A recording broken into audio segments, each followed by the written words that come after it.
Handoff from 2nd and 2 from behind. Damone Clark comes flying through the night. What's up, Cowboys Nation? Welcome to this week's episode of 1st and 10 presented by JCPenney. We got another good one for you. Damone Clark in the building, Cowboys linebacker. What's up, Damone? How are you? What's up? What's up? Chilling. Chilling. Well, y'all wasn't chilling against the Eagles, clearly. Big win over them in Week 14. Just how does it feel to kind of be on this road to proving a lot of doubters wrong? I mean, we know the journey that we're going to have to take. You know, obviously we had some adversity along the way, but I feel like it made us, stronger as a team, and we learned a lot.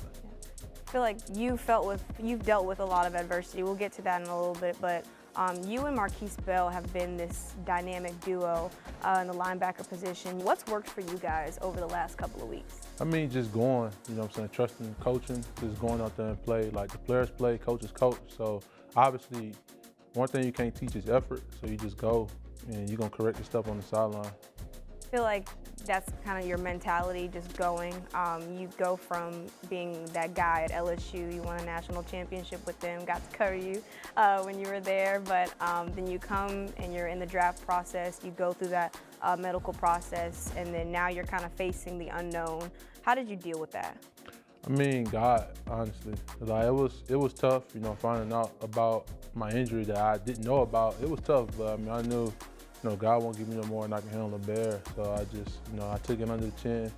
And I mean, I'm just blessed to be here. And you had your spinal fusion surgery in March of 2022. How was that rehab process like for you? I mean, that was my first time ever having surgery. So like, I never knew about like the rehab process. When we got here last year, the rookies, I started doing some rehab stuff. And like I said, it was tough because I never been injured before. I never missed from football. So it was tough, more so on the mental part. When you made your comeback or your debut in October of 2022, 5 tackles in that game, did you expect to make the comeback that so soon? Because I mean, with an injury like that, you don't typically see yourself coming back that fast. Nah, I didn't. I thought I was on special teams. So when Anthony Barr wound up getting hurt, and I just remember last year, I hear somebody screaming, Damone.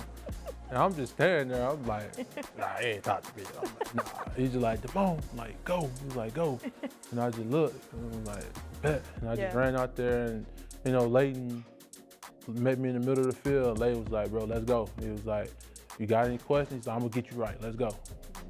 How has Leighton been a real big part in the way that you've come together at this linebacker position as far as a brotherhood and even just a player on the field? So Leighton was one of the first guys that I met when I got here last year, and he used to come sit in my rehab session with me. And it's like early in the morning. I used to come early in the morning and do my rehab stuff, and he would come sitting there with me, and I'm like, I always take note, how he carried himself. Like he carried himself the same way inside the facility as well as outside the facility. And even now with him, not being on the field with us, like he's a big part of our room still. Yeah. We know he wanted to be out there with us, but it's unfortunate that he's not out there. But he's a helping hand no matter what we may need. If we need water on the sideline, he'll go get us a cup of water or something. That just shows the type of person that Leighton is. To have a guy like that come in and sit in on your rehab sessions when you're going through so much, what did that mean for you? I mean, I knew that right through in there, I knew he cared, and I used to just really sit back and just look at him like, bro, like he could have been doing anything else. A lot of guys got a routine. They come early in the morning, take care of their bodies and do different things like that. But he would come sit in my rehab session and then go take care of his body. And that meant the world to me. Were there any reservations when you got back on the field, or I guess you kind of concerned about being back too soon? Because I've always wondered when players get back on the field a lot earlier than they've expected, is there kind of reservations and when you're playing? It did, come to my mind, but then I just thought back, I was like, bro, like I'm here for a reason. I know who I am and whose I am. I knew I was protected by God. But obviously, like I made my first tackle versus the Bears last year. I was like, I got up, I'm like, I do this. I'm straight. Like my neck's still attached. I'm like, I'm straight. Let's do it. But now that you have Marquise Bell playing alongside of you, you don't have Leighton. How is that, I guess, building the relationship with someone new alongside of you? I mean, we challenge each other. Like each game, we both like, I'm finna have more tackles than you. Like, so it's challenge. Like we challenge each other. You making it fun, because I'm like, hey, I gotta go because Bell, if I don't make it, Bell finna make it. And Bell said the same thing. Like, if I don't go, Moan finna make it. So it's like, it's fun. And we just gelled, you know, watch film together, extra film with Coach DT. Like, we just do stuff like that just to keep challenging each other and making sure that we on the same page with each other. Yeah, you guys are both second-year guys. And I remember you telling me in the locker room that you guys are still young and y'all understand that. So y'all kind of like piggyback off of each other, whether it's giving advice to each other. How much has that helped you guys within this room? I mean, like, it helps us because we both thinking the same. You know, Bell is a former safety. He call himself a hybrid. My bad, hybrid. So he's like, he cover, he stop the run, he do everything. So when it's like pass stuff, you know, he'll give me, you know, feedback. And when it's more run stuff, I give him feedback. And we just, you know, it's nothing, you know, we just helping each other out because at the end of the day, we both going out there on Sunday. What's the biggest piece of advice that you've learned from Dan Quinn? Just go. We're going to correct everything else on the sideline. That's the biggest thing with me. Like, I want to be 100% right all the time. But, I mean, sometimes you just got to go. Like I say, players play, coaches coach. Just go out there. I mean, when you get to the sideline, you're going to talk to them anyway. So you might as well just go. Little Birdie told me that Brady James is kind of a mentor to you. Yeah. What kind of impact has he made, whether it's on your life or just on the football field? The biggest thing with Brady is he's a good guy, like, and I see the way that he treats his family and how he, like, his family first. That's the thing that I admire the most because it don't matter what it is, Brady gonna always make sure his family is implemented in it. And I'd have been to his crib, like I didn't went ate with him. I met his family, and it's everything is family first, and most importantly, you know. But he a God-fearing man too. Obviously, when me and Brady wound up connecting, he was like, we both from Louisiana. Yep. We both went to LSU. I played with the Dallas Cowboys, and you played with the Dallas Cowboys. Like, look at God. Yep. You know what I'm saying? Family ties, family ties. When you talk about him and a family man, God-fearing man, that's something that you value, both of those things. You have a daughter. How has fatherhood been for you?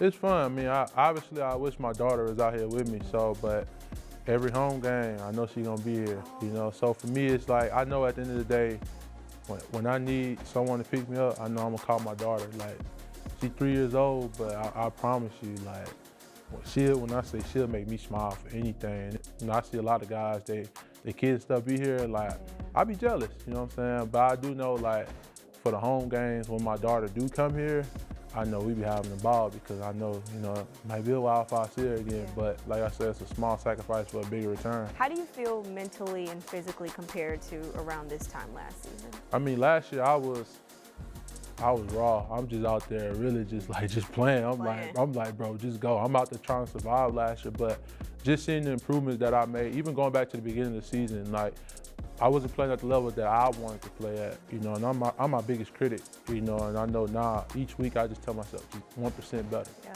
Each week, you know, I block out the noise. You know, I'm just like, bruh, just go out there and do what you're supposed to do. Block out the noise and get better each week. So what does a successful 2023 season look like for you? I just be the Damone Clark that I can be. Don't try to be nobody else. Just be me. You know, I don't do like stats and stuff like that. Because I feel like if you like, oh, I gotta have 100+ tackles, this and that. I feel like you just go out there and start playing selfish. Like, for me, you play within the scheme and your plays gonna come to you. And when they come to you, you just make them. Well, we got the fun part now. All right, so it's called Final Drive. Basically, I'm just gonna spitfire a lot of fun questions and you just go ahead and answer. All right, favorite go-to song? I listen to Rod Wave, so you turn that Rod Wave on. Dang, he be doing his feelings too much. Nah, you gotta listen to what he's saying. That's the difference. That's probably what, okay, you got a favorite song by Rod Wave? Me, I like, Boys Don't Cry. I don't know that one. That's on the new album. See, you missing out. See, I'm missing out. See, you look like a Drake person.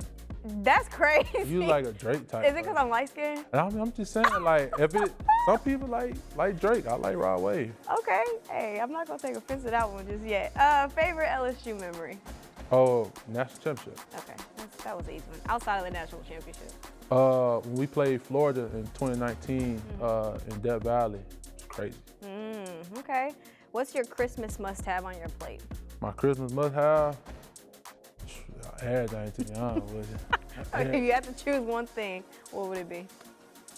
Oh, my mom do some cornbread dressing. Ooh. I need that. Ooh, from Louisiana too. Cornbread dressing. I know it goes crazy. Man. Woo. Who do you model your game after? Who I model my game after? I mean, really growing up, I watched a lot of Ray Lewis, so I'd say Ray Lewis. All right. If you had to make a book about your journey, what would you call it? Ooh, that's a good one. If I have a book about my journey, ooh, can I pass on that? Nope. Gotta answer that one. A book about my journey. I name it Hardships. Hardships. That's a dope name. I like that. I like that. All right, last question. If you had to make a campaign slogan for Dak for MVP, and it cannot be Dak for MVP, and it cannot be here we go. Damn, you must knew that's the first thing I was thinking about. Know it. What this thing is? Fate fighting. What it is? The folk thing. The fourth thing? Fate fight. Fate fighting finish. There it is. Fate fighting finish. All right, Damone Clark, everybody. I know Cowboys Nation really enjoyed getting to know you, so thank you so much. I appreciate it. And we'll see you next week. That's a wrap for First and 10, presented by JCPenney.